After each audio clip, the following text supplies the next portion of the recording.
Idol, pause ka. Nag-concert ka? Ayan mga kasama, hindi po ako nag-concert. Oo. Talagang medyo masama lang yung pakiramdam ko kaya namaos ako.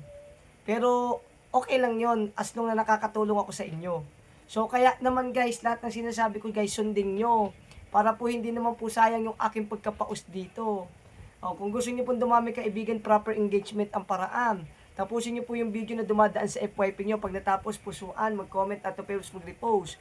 Doon sa comment section, lahat na nag-comment kaibigan ng reply na pa Peps Bacordan. O ganun lang. At kung gusto niyo naman po ma-support ng tuluyan si Kuya Kenjay, pumasok kayo sa akin live. Diyan sa live ko, mag-send kayo ng heart me or attendance. Tapos, lahat ng mga makikita nyo sa panel, kaibiganin, pag may plus sign kayo nakita, tapikin nyo kaagad. Maging active sa live ko para po marami kayong makaibigan. Be my top for gifter para po kayo po mag-stay sa panel. At kung kaya po natin punan yung ating goal, kayo na po bahala, okay? Thank you so much mga idol. Kita-kits sa ating live.